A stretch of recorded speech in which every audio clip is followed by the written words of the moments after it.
Hello students, welcome to the course Operations Research and Technique. Today we will study Introduction to Operation Research, in which some of the topics are Introduction to Operational Research, History of Operational Research in India, Definition, Features, Scope, Methodology, Tools, Technique, Operational Research and Management, Limitations of Operational Research. This is a very important topic as it is widely used in all of the profession. So you have to be conscious while studying this subject as it is very important.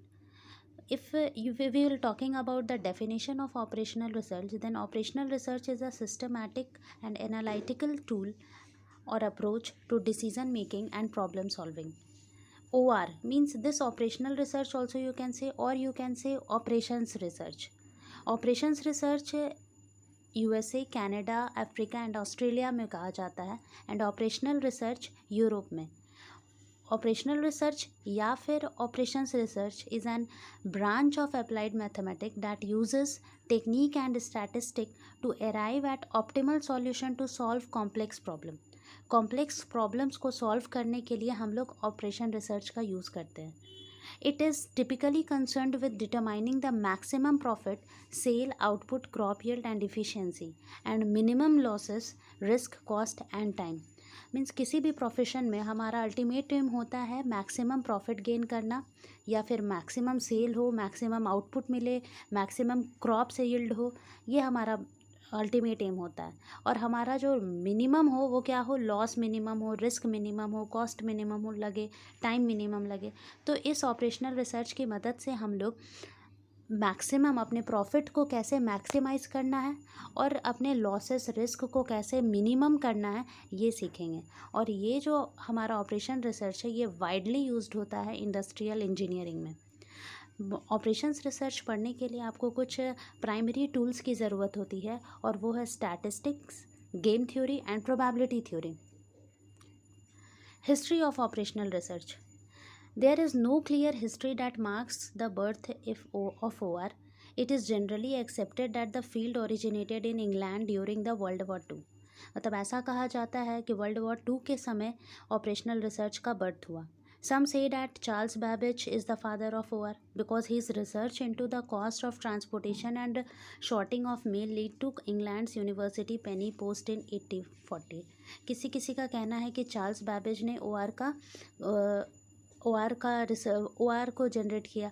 तो ये हमारा history operational research को लेकर. Modern operational research originated at the Bordsley Research Station in UK in 1937 to analyze and improve the working of the UK's early warning radar system. During the Second World War, about 1,000 men and women were engaged to work for British Army. तो operational research से सिर्फ ऐसा नहीं होता है कि आपका profit maximise होगा और आपका लॉस मिनिमम होगा. ये सिर्फ नहीं होगा. हम लोग ऑपरेशनल रिसर्च की मदद से वो भी चेक कर सकते हैं कि हमें कितने मेन और कितने विमेन का ज़रूरत होगा जिससे कि मेरा काम सही समय पे और कम से कम कॉस्ट में हो जाएगा. तो इसीलिए सेकेंड वर्ल्ड वॉर के टाइम भी ब्रिटिश आर्मी 1,000 मेन और वुमेन को इंगेज करने के लिए ऑपरेशनल रिसर्च का यूज़ किया गया था. After World War II, military operation research in UK became operational analysis within the UK Military of Defence with expanded technique and graving awareness. तो जनरली वर्ल्ड वॉर 2 के समय से ऑपरेशनल रिसर्च का use किया जाता है और अभी भी हम लोग ऑपरेशन रिसर्च का यूज़ वाइडली यूज़ करते हैं in defence services as well as in industrial services.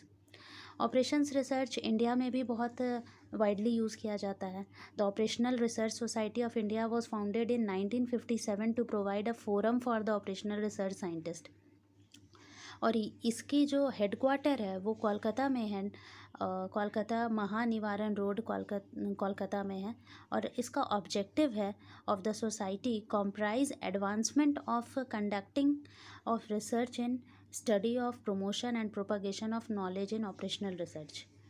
तो जितने भी तरह के ऑपरेशनल रिसर्च से रिलेटेड कोई भी मैगज़ीन या फिर नया नया रिसर्च जो होता है वो ऑप सर्च नाम के जर्नल में छपती है, जिसके बारे में यहाँ पे मेंशन है कि the society publishers a quarterly journal op search which brings out high quality and state of the art papers in operational research.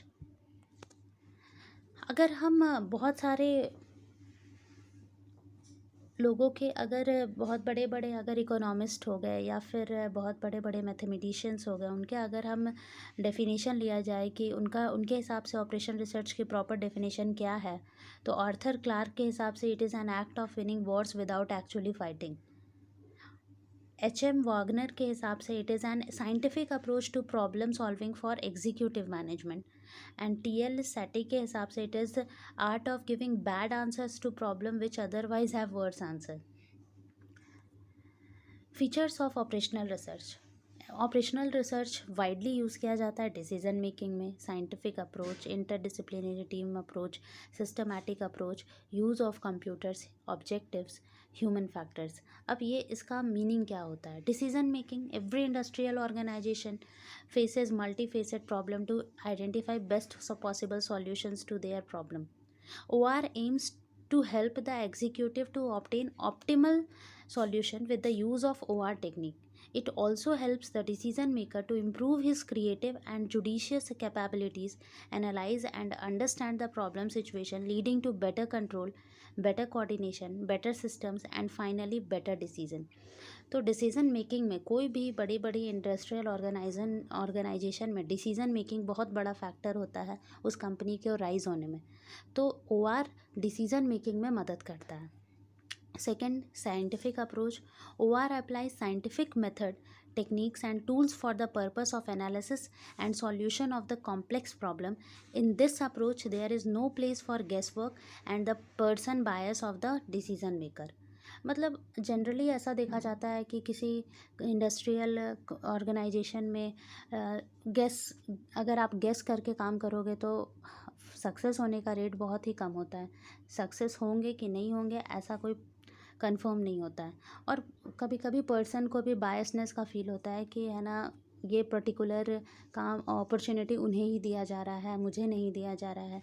तो OR टेक्निक ये इस तरह के प्रॉब्लम्स को इरेडिकेट करता है। OR टेक्निक की मदद से हम लोग एक प्रॉपर आंसर, एक प्रॉपर सॉल्यूशन लेते हैं जहाँ पे किसी भी तरह का गेस वर्क और किसी भी तरह का पर्सन बायस नहीं होता है। Interdisciplinary team approach. Basically, the industrial problem are of complex nature and therefore require a team effort to handle it. This team comprises of scientists, mathematicians, and technocrats who jointly use the OR tools to obtain an optimal solution of the problem. They tries to analyze the cause and effect relationship between various parameters of the problem and evaluates the outcome of various alternative strategies.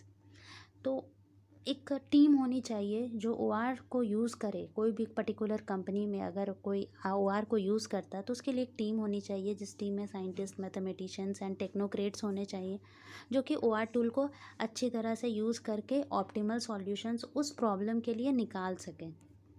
System approach. The main aim of the system approach is to trace out all significant and indirect effect for each proposal on all subsystems on a system and to evaluate each action in terms of effect for the system as a whole. The interrelationship and interaction of each subsystem can be handled with the help of mathematical analytical problem of OR to obtain acceptable solution. Interrelationship या फिर interaction of each सब system की मदद से हम लोग एक mathematical model तैयार करके OR यूज़ करके उसमें ऑपरेशंस रिसर्च यूज़ करके एक एक्सेप्टेबल सॉल्यूशन ला सकते हैं। Use of computers. The model of OR need lot of computation and therefore the use of computers become necessary. क्योंकि अभी आप लोग जब OR पढ़ोगे तब आप लोगों को एहसास होगा कि ये यहाँ बहुत ज़्यादा हम लोगों को कैलकुलेशन करना पड़ता है। OR में जब हम लोग फर्स्ट मेथड पढ़ेंगे, सिंप्लेक्स मेथड, तो मोस्ट ऑफ द स्टूडेंट का यही डाउट क्वेरी रहेगा कि मैम बहुत लंबा क्वेश्चन है, बहुत लंबा बन रहा है, ये हम लोग कैसे सॉल्व करेंगे, ये तो इतना लंबा है, बहुत टाइम लगेगा एग्ज़ाम में बनाने में। तो ये तो आप लोगों को सबसे पहले उसका जो मैनुअल मेथड है जिससे कि हम लोग कैसे उसको सॉल्व करें वो तो आपको सीखना ही पड़ेगा। लेकिन जब एक्चुअल सेंस में जब आप लोग कोई इंडस्ट्री में काम करोगे तब वहाँ तो आपको ये सारा काम कंप्यूटर से ही करना होगा।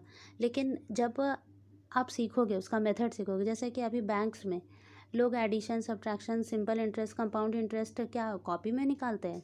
कॉपी में तो सॉल्व करके नहीं निकालते हैं। वो सारा तो काम वो लोग है ना मैनुअल मतलब कंप्यूटर से करते हैं। कंप्यूटर से ही सारा क्या इंस्टॉलमेंट का रेट होगा, अगर हम लोन लेते हैं तो इतना परसेंट में हमें क्या इंस्टॉलमेंट देना होगा, ये सब वो लोग कंप्यूटर से ही कैलकुलेट करते हैं। लेकिन फिर भी जब है ना किसी भी बैंकिंग एग्ज़ाम होती है तो उसमें सिंपल इंटरेस्ट कंपाउंड इंटरेस्ट के क्वेश्चन आते ही हैं, ताकि लोग ये चेक करते कि क्या आपको सही में कंपाउंड इंटरेस्ट सिंपल इंटरेस्ट निकालने आता है या नहीं आता है। उसी तरह से ऑपरेशंस रिसर्च में भी आपको, जब आप लोग उस पर्टिकुलर इंडस्ट्री में चले जाओगे तो ऐसा नहीं कि आपको पूरा कॉपी पेन निकाल के उसको कैलकुलेशन करना पड़ेगा। उस टाइम तो आपके पास कंप्यूटर्स होगा ही, क्योंकि इसके जो कैलकुलेशंस होते हैं वो बहुत ही लेंदी, बहुत ही बड़े बड़े कैलकुलेशंस होते हैं। तो ये करने के लिए तो आपको कंप्यूटर्स इंडस्ट्री में मिलेगा। लेकिन अभी जब आप लोग पढ़ाई कर रहे हो, अभी आप सेवेंथ सेमेस्टर में हो, तो आपको तो सीखना होगा कि हमें कैसे इसका कैलकुलेशन करना है, इसके पीछे जो कंप्यूटर कर रहा है उसके पीछे का मैथ्स क्या है। तो इसीलिए ये इसके जो कैलकुलेशंस होते हैं वो बहुत ही ज़्यादा कॉम्प्लेक्स होते हैं। तो उसके लिए कंप्यूटर का रिक्वायरमेंट ज़रूरी ही है। इसीलिए हम लोग OR के मेथड, OR में कोई भी प्रॉब्लम को सॉल्व करने के लिए, उसके ऑप्टिमल सॉल्यूशन को लाने के लिए कंप्यूटर्स का यूज़ करते हैं। Objective: Operational research always try to find the best and optimal solution to the problem. For this purpose, objective of the organization are defined and analyzed. These objectives are then used as the basis to compare the alternative course of action. अब हमको, मेरा कोई भी industry में objective पहले से decide होता है कि हमको इतना प्रॉफिट कमाना है।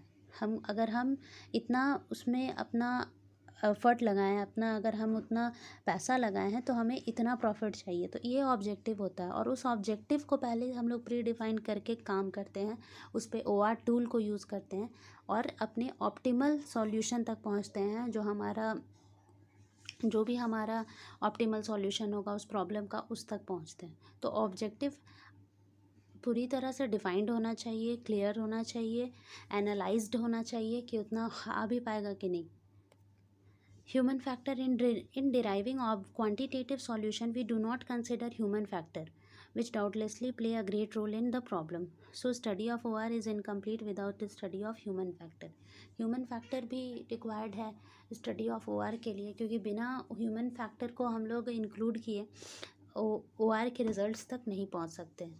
Scope of operational research: ये बहुत important है कि operational research का scope क्या है।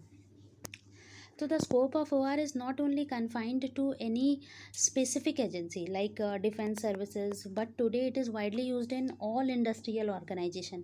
जैसे शुरू में जब World War II में हम लोग OR का यूज़ किए थे, तो उस टाइम OR को लगता था कि OR जो है वो सिर्फ डिफेंस सर्विसेज में ही यूज़ किया जाता है। लेकिन अब ये एक बहुत बड़ा टूल हो गया है सारे इंडस्ट्रियल ऑर्गेनाइजेशंस के लिए। सारे इंडस्ट्रियल ऑर्गेनाइजेशन ऑपरेशनल रिसर्च को यूज़ करते हैं to gain maximum profit and to minimise their loss. It can be used to find the best solution to any problem, be it simple or complex. It is useful in every field of human activities. इसके अलावा भी इसके बहुत सारे fields हैं, जैसे कि national planning and budgeting में इसका यूज़ होता है। जब सरकार बजट बनाती है उस टाइम OR का यूज़ करती है। डिफेंस सर्विसेज में होता है, industrial establishment, private sector units में, R&D एंड इंजीनियरिंग में भी। मतलब कि R&D means research and development में, इंजीनियरिंग में, ये सब में भी हम लोग OR का यूज़ करते हैं। तो यहाँ प्रॉपर हम एक एक स्लाइड में बताया गया है कि नेशनल बजटिंग में कैसे होता है। 5 ईयर प्लान सरकार बनाती है, GDP, GNP, population, employment and generation of agricultural yields, forecasting of income and expenditure, ये सारे कामों में OR का यूज़ किया जाता है। डिफेंस सर्विसेज में यूज़ किया जाता है, development of new technology, optimisation of cost and time, tender evaluation, strategy of battle, बहुत सारे ट्रांसपोर्टेशन में, सप्लाई डिपोट्स में, इन्वेंटरी कंट्रोल्स में OR का यूज़ किया जाता है। फिर इंडस्ट्रियल इस्टेब्लिशमेंट में plant location and setting, finance planning, product and process planning, सारे कुछ प्लानिंग में जो भी इंडस्ट्री से रिलेटेड प्लानिंग होता है कि हमें क्या परचेज़ करना है, मेंटेनेंस मैनेजमेंट, पर्सनल मैनेजमेंट, ये सारे कामों में हम इन OR का यूज़ इफ़ेक्टिवली करते हैं। R&D एंड इंजीनियरिंग में technology forecasting and evaluation, technology and project management, क्योंकि ऑपरेशंस रिसर्च से हम लोग एक परफेक्ट आंसर गेन करते हैं, तो इसीलिए फॉरकास्टिंग में हम लोग ऑपरेशंस रिसर्च का ही यूज़ करते हैं। Value engineering, work method study, preparation of tender and negotiation, ये सारे कामों में OR का यूज़ वाइडली किया जाता है by all industries and the technological hubs. Techniques tools of operational research. अभी आप लोग ऑपरेशनल रिसर्च में के अंदर बहुत सारे टॉपिक्स को पढ़ोगे वन बाय वन, जैसे कि लीनियर प्रोग्रामिंग भी आप लोग को पढ़ना है, queuing theory, sequencing, transportation, integer problems, assignment problem, decision theory and games theory, replacement problem, symbolic logic, बहुत सारा चीज़ आपको इस ऑपरेशनल रिसर्च के अंदर में पढ़ना है। ये टूल्स है ऑपरेशनल रिसर्च का, ये आप लोगों को वन बाय वन पढ़ना है। जैसे अभी हम लोग लीनियर प्रोग्रामिंग में सिंप्लेक्स मेथड पढ़ेंगे, डुअल सिंप्लेक्स मेथड पढ़ेंगे, फिर रिवाइज सिंप्लेक्स मेथड पढ़ेंगे, big M method, two phase method. Queuing theory में हम लोग M/M/1 पढ़ेंगे, सीक्वेंसिंग में जॉब एलोकेशंस पढ़ेंगे, ट्रांसपोर्टेशन। तो ये सारा टॉपिक्स आप लोगों को पढ़ना है, लेकिन इसमें से कुछ कुछ ऐसे टॉपिक्स हैं जो आप लोगों के सिलेबस में नहीं है। लीनियर प्रोग्रामिंग के बारे में यहाँ पे एक शॉर्ट डिस्क्रिप्शन दी हुई है कि this technique is use to find a solution for optimising a given objective maybe maximising profit और मिनिमाइजिंग कॉस्ट। मतलब इस टेक्निक का यूज़ हम लोग प्रॉफिट मैक्सिमाइजेशन अगर हमें करना हो या फिर हम लोगों को कॉस्ट मिनिमाइजेशन करना हो तो लीनियर प्रोग्रामिंग का यूज़ करते हैं। क्यूइंग थ्योरी का भी यूज़ हम लोग है ना कस्टमर्स वेटिंग जो है फॉर सर्विसेज, ये सबको रिड्यूस करने के लिए कि हम कैसे काम करें, क्या हमारा सेटअप होना चाहिए कि कस्टमर्स का वेटिंग टाइम सेव हो, और एयरक्राफ्ट का waiting time for landing strips वो सेव हो, मशीन्स वेटिंग फॉर रिपेयरमैन ये भी सेव हो। तो ये सब चीज़ के लिए भी हम लोग OR का ही यूज़ करते हैं क्यूइंग थ्योरी की मदद से। सीक्वेंसिंग है, सीक्वेंसिंग में भी हम लोग मशीन्स का कैसे यूटिलाइजेशन करना है कि कोई भी मशीन मेरा ज़्यादा देर तक खाली ना रहे और है ना हमें ज़्यादा से ज़्यादा प्रोडक्ट दे, तो वो हम लोग सीक्वेंसिंग में सीखते हैं। ट्रांसपोर्टेशन प्रॉब्लम में होता है कि हमें सप्लाई कैसे करना है, कोई भी मान लो 2 स्टेट है, उसका ट्रांसपोर्टेशन कॉस्ट हमें पता है, उसके बाद हमें कैसे सप्लाई करें, कितना सामान सप्लाई करें कि हमें मैक्सिमम से मैक्सिमम प्रॉफिट हो, क्योंकि हमारे पास लिमिटेड सप्लाई होता है, डेस्टिनेशंस भी स्पेसिफाइड होते हैं कि हमें ये स्टेट दिस पर्टिकुलर स्टेट्स में अपना प्रोडक्ट को सप्लाई करना है, स्पेसिफाइड डिमांड होता है, और हमें सारा कुछ पता होता है कि ट्रांसपोर्टेशन कॉस्ट क्या होगा। तो हमारा क्या अप्रोच होना चाहिए कि हमारा ट्रांसपोर्टेशन कॉस्ट सारा जहाँ जहाँ डिमांड है वो सारे डिमांड भी फुलफ़िल हो जाए और हमारा ट्रांसपोर्टेशन कॉस्ट भी कम लगे। तो ये तो एक इंडस्ट्री को ही सोचना पड़ता है। तो ट्रांसपोर्टेशन प्रॉब्लम्स को भी सॉल्व करने के लिए हम लोग OR का यूज़ करते हैं। इंटीजर प्रोग्रामिंग में भी हम लोग OR का यूज़ करते हैं। इंटीजर प्रोग्रामिंग कहने का मतलब है कि हमारा आंसर जो है वो इंटीजर में आना चाहिए। इंटीजर जैसे कि 0.25। अब मान लो कि हम कोई सामान का कि हमें कितना प्रोडक्ट बेचना चाहिए, और मान लो कि हमारा आंसर ऐसा आ गया 2.5 प्रोडक्ट बेचना चाहिए। अगर अगर मान लो हम पंखा बेच रहे हैं, फ़ैन बेच रहे हैं, तो फ़ैन में 2.5 क्या हो सकता है? 2.5 तो कुछ हो नहीं सकता, या तो 2 होगा या तो 3 होगा। तो जब इस तरह का केसेस होता है तो वहाँ पे हम लोग इंटीजर प्रोग्रामिंग करते हैं ताकि हमारा आंसर इंटीजर में आए। असाइनमेंट प्रॉब्लम में कि किस पर्टिकुलर पर्सन को क्या काम असाइन करना चाहिए कि हमें मैक्सिमम से मैक्सिमम प्रॉफिट हो। अब जैसे कि एक पर्टिकुलर इंसान है जिसका टाइपिंग फास्ट है, तो उसे हमें टाइपिंग का काम देना चाहिए। एक पर्टिकुलर इंसान है जो कि जिसका मैनेजमेंट स्किल बहुत अच्छा है, जो कि किसी को मार्केटिंग स्किल बहुत अच्छा है, तो उसे हमें मार्केटिंग का काम देना चाहिए। अगर हम कोई अच्छे टाइपर को मार्केटिंग का काम दे देंगे और अच्छे मार्केटिंग करने वाले को टाइपिंग का काम दे देंगे तो मेरा ओवरऑल नुकसान ही होगा, कोई काम ठीक से नहीं होगा। तो ये सब असाइनमेंट प्रॉब्लम जो है वो भी हम लोग with the help of OR बहुत अच्छे से सॉल्व कर सकते हैं और परफेक्ट आंसर ला सकते हैं। सिमिलरली डिसीजन थ्योरी में, गेम थ्योरी में इसका यूज़ किया जाता है। ये सब जब हम लोग पढ़ेंगे तो इसको और एलैबोरेटिव वे में समझेंगे। रिप्लेसमेंट प्रॉब्लम में किया जाता है और मैनेजमेंट डिसीजन मेकिंग में किया जाता है। इसके कुछ लिमिटेशंस भी है कि magnitude of computations, non quantified factors, distance between user and analyst, time and money cost, implementations. जैसे कि मैग्नीट्यूड ऑफ कंपटीशन में operations research model try to find out optimal solution taking into account all the factor, but these factors are enormous and expressing them in quantity and establishing relationship among these require voluminous calculation which can be handled only by computer. जैसे कि हम पहले ही बताएं कि जब आप calculation करोगे तो आप लोगों को भी ये प्रॉब्लम आएगा कि मैम कैलकुलेशन बहुत लेंदी है, मतलब बहुत सारे टेबल्स बनाने पड़ रहे हैं, बहुत लेंदी कैलकुलेशन है। तो ये सारा कुछ अगर मैनुअली किया जाए, कोई इंसान अगर करे तो वो तो उसके लिए वो बहुत हेक्टिक टास्क होगा। बिना कंप्यूटर के इसके वॉल्यूमिनस कैलकुलेशंस को हैंडल ही नहीं किया जा सकता है। Similarly non quantifiable factors OR provide solution only when all elements related to problem can be quantified. मतलब जब आप उसको, कोई भी प्रॉब्लम होता है उसको हम लोग सबसे पहले मैथमेटिकल वे में रिप्रेजेंट करके उसको सॉल्व करके हम लोग आंसर लाते हैं। तो अगर मान लो कि आपका प्रॉब्लम मैथमेटिकल वे में एक्सप्रेस करने लायक होगा तभी हो पाएगा। अगर मान लो नहीं हो पाएगा, अगर हम उसको मैथमेटिकल इक्वेशन में नहीं कन्वर्ट कर पाए तो हम तो ऑप्टिमल सॉल्यूशन तक भी नहीं पहुंच पाएंगे। तो ये एक इसका ड्रॉबैक है कि इसको हमें मैथमेटिकल टर्म्स में, इक्वेशंस में फॉर्मुलेट करना पड़ता है। Distance between user and analyst. OR being a specialist job require a mathematician or statistician who might not be aware of the business problem. अब OR देखो, यहाँ पे distance between user and analyst है। इसका मतलब ये है कि OR में इतना लेंदी कैलकुलेशन है कि जिसके लिए हमें मैथमेटिशियन और या स्टैटिशियन का ज़रूरत होगा। अब कोई भी मैथमेटिशियन और स्टैटिशियन ज़रूरी है नहीं कि उसको बिजनेस प्रॉब्लम का नॉलेज हो। सिमिलरली अगर हम, ठीक है, अगर हम कोई बिज़नेस प्रॉब्लम का नॉलेज वाला इंसान को अगर हम बना देते हैं OR में, अगर OR में हम भेज देते हैं, OR का काम करने के लिए भेज देते हैं, तो ये नहीं हो सकता कि उसको मैथमेटिक्स और स्टैटिक्स का प्रॉपर नॉलेज हो। तो इसीलिए यूज़र और एनालिस्ट के बीच में बहुत बड़ा गैप हो जाता है कभी कभी। ऐसा इंसान को ढूंढ पाना who is best in business strategy also and mathematician also, it is very difficult task. Time and money cost. When basic data are subjected to frequent changes, incorporating them into a OR model is a costly proposition.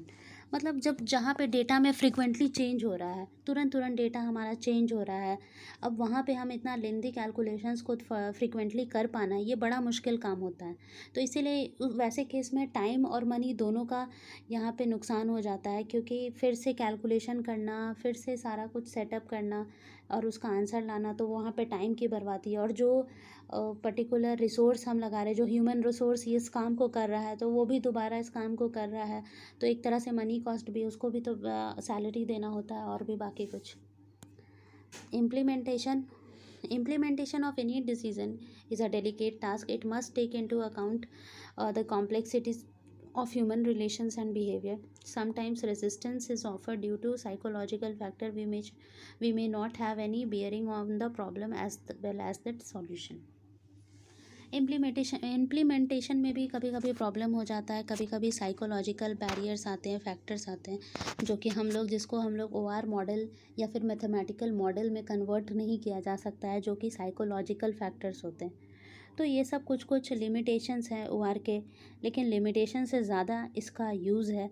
इसे हम लोग बहुत तरीके से use कर सकते हैं। Assignment problem, integer programming, transportation, sequencing, queuing, linear programming, तो लॉट्स ऑफ इसका प्रॉफिट है इसको यूज़ करना। इस टूल को यूज़ करने से इंडस्ट्रियल ग्रोथ होगा, ये तो कंफर्म है, लेकिन कुछ लिमिटेशंस है। इसे हम लोग वाइडली बहुत सारे सेक्टर्स में यूज़ भी करते हैं, चाहे वो बजटिंग हो या डिफेंस हो या फिर कोई इंडस्ट्रियल इस्टेब्लिशमेंट हो। तो OR ओवरऑल बहुत इम्पॉर्टेंट है फॉर OR को पढ़ना, OR को समझना। इंडस्ट्री में अगर आपको रहना है तो उसके लिए बहुत इम्पॉर्टेंट है। तो ये तो OR का एक स्मॉल डिस्क्रिप्शन था कि OR का मतलब क्या होता है। आज के क्लास में हम लोग कोई मैथमेटिक्स नहीं पढ़े, कोई कैलकुलेशन नहीं पढ़े, लेकिन नेक्स्ट क्लास से हम लोग OR में ही क्या क्या मेथड्स है, कैसे हम लोग कोई प्रॉब्लम को सॉल्व करेंगे और उसके ऑप्टिमल सॉल्यूशन तक पहुंचेंगे, ये पढ़ेंगे। तब तक इसे आप एक बार अच्छे से पढ़ लोगे। जहाँ भी कुछ डाउट होगा तो अभी डिस्कशन फोरम में भी पूछ सकते हो। और एक बार जो हम PDF इसका भेजे हैं, PDF में यही PPT शेयर किया गया है, उसको भी आप लोग एक बार देख लोगे। किसी भी टॉपिक में, किसी भी पॉइंट में कुछ भी आपको डाउट हो रहा हो तो वो पूछ सकते हो। और ये जस्ट एक इंट्रोडक्शन था ऑपरेशंस रिसर्च का, इसका मेन कैलकुलेशन है।